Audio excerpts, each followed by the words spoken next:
Assalamualaikum. Pada kesempatan kali ini kita akan belajar pengenalan alat-alat yang ada di lab. Tapi sebelum kita mulai, jangan lupa di like, comment, and subscribe karena guru IPA belajar IPA jadi lebih gampang.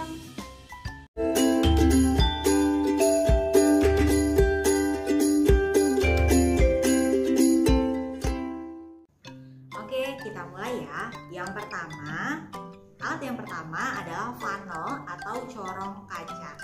Funnel atau corong ini digunakan untuk memindahkan suatu zat, biasanya berupa cairan, dari suatu wadah ke tempat lain yang biasanya mulutnya itu lebih kecil ukurannya. Saya praktekkan ya.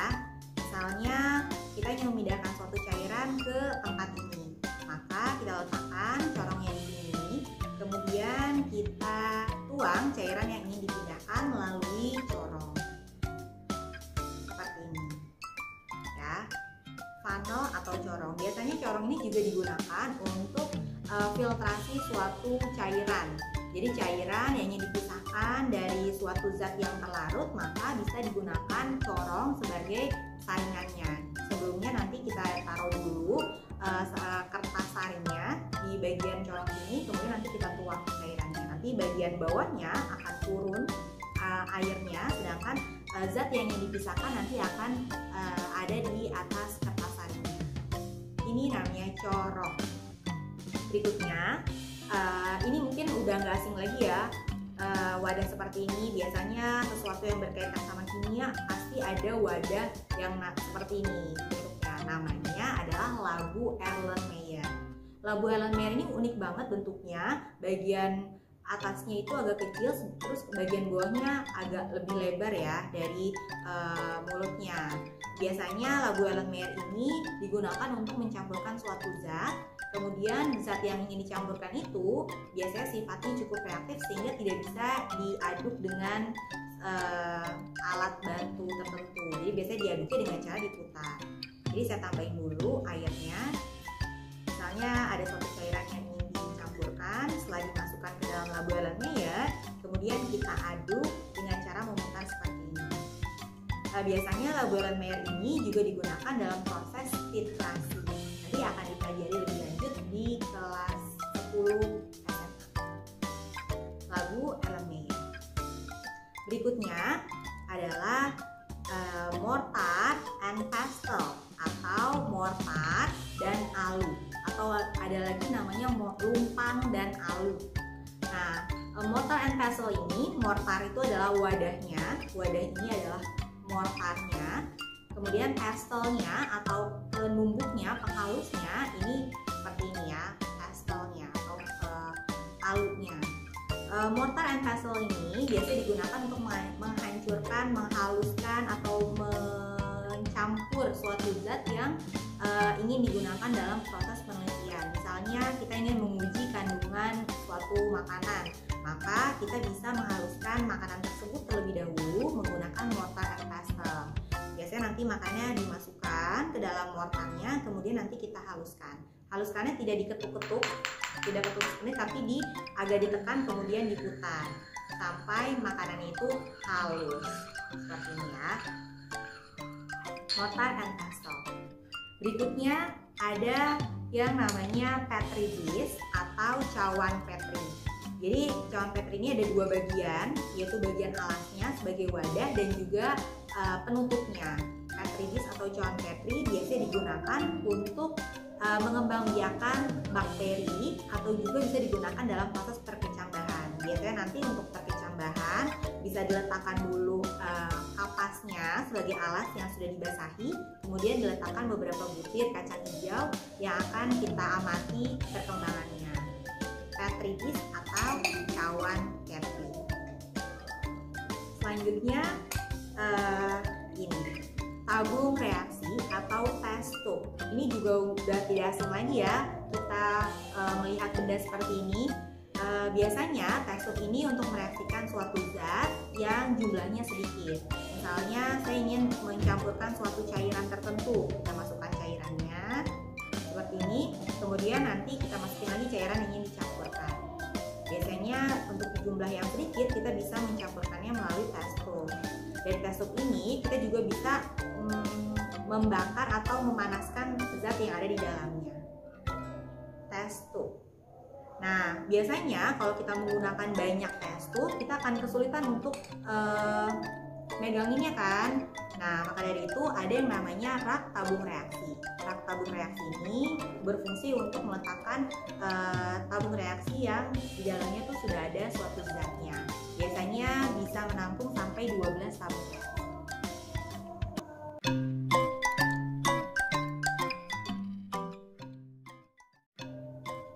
Berikutnya adalah plat tetes atau spot plat. Ini juga digunakan sebagai tempat untuk atau wadah untuk mereaksikan suatu zat dalam jumlah yang kecil. Seperti yang sebelumnya saya sudah jelaskan, ketika kita ingin menguji kandungan yang ada pada bahan makanan, kita hancurkan dulu makanannya menggunakan mortar and pestle. Setelah hancur, bahan makanan dimasukkan ke dalam lubang-lubang atau spot plat atau spot-spot yang ada pada plat tetes ini. Jadi setelah kita letakkan bahan makanannya pada satu lubang, kita bisa mereaksikannya dengan suatu zat sehingga nanti kita bisa langsung membandingkan perubahan warnanya. Ini adalah fungsi dari plat tetes, yaitu mereaksikan suatu zat dalam jumlah yang sedikit. Biasanya digunakan untuk menguji kandungan atau bahan yang ada pada makanan. Berikutnya adalah spatula. Spatula biasanya terbuat dari dua bahan, ada yang terbuat dari kaca, ada juga yang terbuat dari besi. Biasanya spatula ini digunakan untuk mengaduk atau mencampurkan suatu zat, spatula atau pengaduk. Berikutnya adalah pipet tetes atau dropping pipettes. Pipet tetes ini digunakan untuk memindahkan suatu cairan yang jumlahnya sedikit. Misalnya, saya di sini sudah ada suatu cairan, kemudian saya ingin pindahkan ke tabung reaksi. Caranya adalah dengan menekan bagian atas atau karet dari pipet tetes, ditekan dulu di luar, kemudian dimasukkan sampai menyentuh ke bagian cairan yang ingin dipindahkan. Setelah itu kita lepas, dan kita akan lihat airnya itu akan naik ke dalam pipet tetes ini. Kemudian bisa kita pindahkan ke wadah yang ingin kita taruh cairannya dengan cara melepas, dengan cara menekan bagian atas dari pipet tetes sampai cairan itu keluar. Setelah cairannya semuanya keluar, kita lepas deh. Nanti cairannya akan berpindah ke tabung reaksi. Itu adalah cara menggunakan pipet tetes. Berikutnya adalah pinset atau forceps.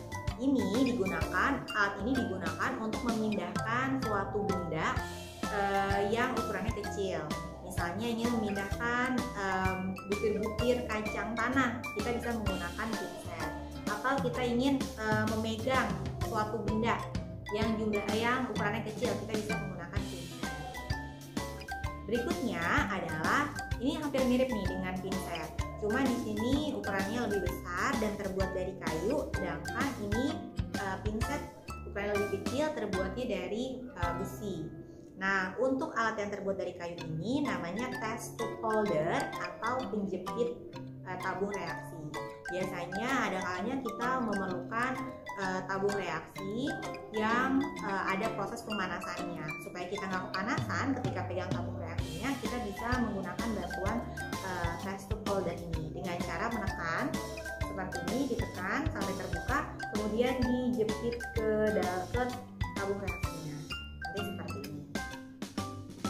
Karena terbuat dari kayu yang merupakan zat isolator terhadap panas, maka kita nggak bisa merasakan rasa panas ya. Kalau sudah, kita tinggal buka lagi terus kita lepas.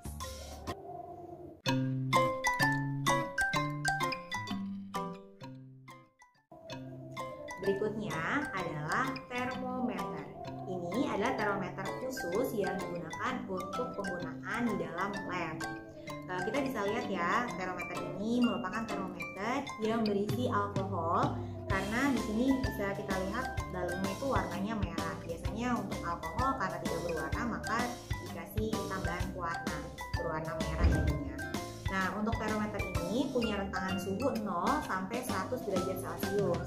Itu biasanya rentangan suhu yang biasa digunakan untuk bahan-bahan yang ada pada lab yang ingin kita ukur suhunya. Nah, pada bagian atas tuh biasanya dikasih tali supaya ketika kita menggunakan termometer ini tidak tercampur atau tidak tercampur dengan suhu tubuh kita. Jadi suhu tubuh kita tidak mempengaruhi hasil penelitian ketika menggunakan termometer. Caranya mudah, ketika di sini ada suatu zat atau cairan yang ingin kita ukur suhunya, tinggal kita masukkan termometernya sampai menyentuh benda tersebut atau zat tersebut, kemudian kita tunggu sampai alkoholnya itu konstan atau stabil atau tidak bergerak lagi. Kemudian kita baca nilainya, kita baca skalanya. Skala yang muncul adalah nilai dari termometer, nilai dari suhu yang kita ukur. Termometer lab. Berikutnya adalah gelas kimia atau beaker. Gelas kimia digunakan untuk menampung suatu zat atau cairan dalam jumlah yang cukup banyak. Biasanya untuk beaker ini ukurannya bervariasi ya, mulai dari 25 ml sampai 500 ml.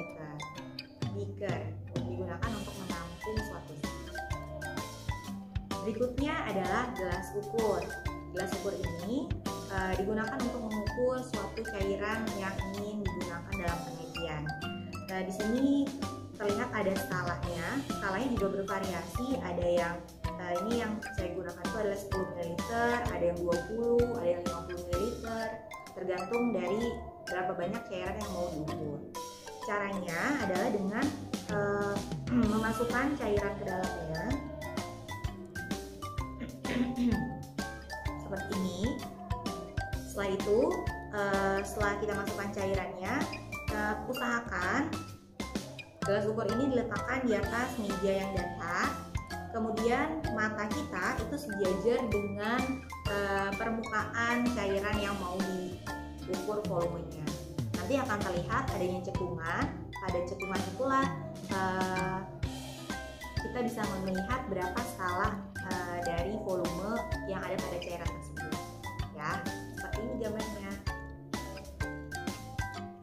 Oke, gelas ukur atau measuring cylinder. Berikutnya ini adalah ini penggunaannya berbarengan ya. Yang sebelah sini adalah slides atau objek gelas kaca objek.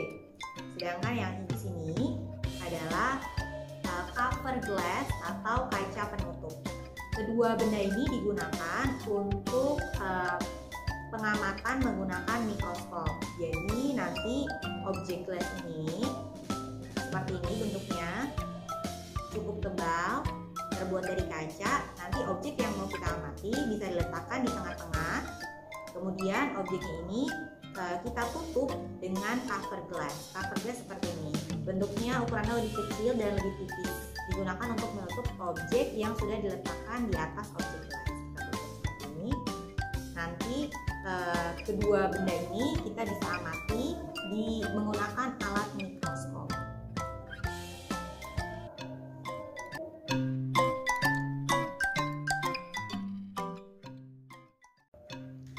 Berikutnya adalah wire gauze atau alas. Biasanya alas kasa ini digunakan untuk mensupport suatu benda yang ingin dipanaskan. Jadi posisinya kita letakkan di sini, kemudian kita letakkan wadah yang ingin kita panaskan seperti ini. Nah, pada bagian kasa ini, terdapat kawat yang ada lubang-lubangnya, kemudian ada gipsumnya yang warna putih. Gipsum yang warna putih ini digunakan untuk menyebarkan area pemanasan, sehingga nanti ketika terjadi proses pemanasan, panasnya itu akan menyebar ke bagian yang ada gipsum putihnya. Wire gauze atau kasa. Berikutnya adalah tripod atau kaki tiga. Yang ini ya, sudah jelas kaki tiga ini merupakan alat yang digunakan untuk menopang kasa dan juga wadah yang ingin dipanaskan. Kaki tiga. Berikutnya di bawah sini ada yang namanya Bunsen burner. atau alat pembakar. Bunsen burner ini terdiri atas tutup, kemudian ada sumbunya, dan juga wadah yang nantinya akan diisi spiritus atau pembakar atau bahan bakarnya. Spiritusnya nanti akan dimasukkan ke dalam, kemudian ditutup menggunakan penutup yang terhubung dengan sumbu. Kemudian nanti bagian ujung dari sumbunya kita bakar. Nanti dia akan terus-menerus mengeluarkan api yang digunakan untuk proses pembakaran. Nanti kita letakkan di bawah tripod seperti ini. Kemudian baru kita letakkan kasa dan juga zat yang ingin dipanaskan. Jika sudah selesai proses pemanasannya, cara mematikan Bunsen burner ini dengan cara menarik dari bawah tripod, kemudian kita tutup dengan penutupnya seperti ini. Nanti apinya akan padam dengan sendirinya. Bunsen burner. Berikutnya adalah triple beam balance atau neraca 3 lengan. Di sini kenapa namanya 3 lengan? Karena terdiri atas 3 lengan dengan skala massa yang berbeda. Jadi sebelumnya triple beam balance ini digunakan untuk mengukur massa suatu objek. Di sini ada lengan yang pertama. Lengan yang pertama itu rentangnya 0 sampai 100 gram. Kemudian skala yang kedua rentangnya 0 sampai 500 gram. Skala yang ketiga, lengan yang ketiga itu rentangnya antara 0 sampai 10 gram. Di setiap lengan ini ada yang namanya riders atau pemberatnya. Pemberat ini bisa digeser sesuai dengan berat dari objek yang kita ukur. Sebagai contoh ya, objek yang mau kita ukur, kita letakkan di atas piringan ini, kemudian kita geser-geser ridersnya sampai lengannya ini sejajar dengan garis 0 yang ada pada skala ini. Jadi sampai garis 0 kita geser-geser sampai seimbang. Ketika sudah seimbang, kemudian kita jumlahkan ridersnya itu berada pada skala berapa, seperti itu. Triple beam balance atau neraca 3 lengan untuk mengukur massa suatu objek.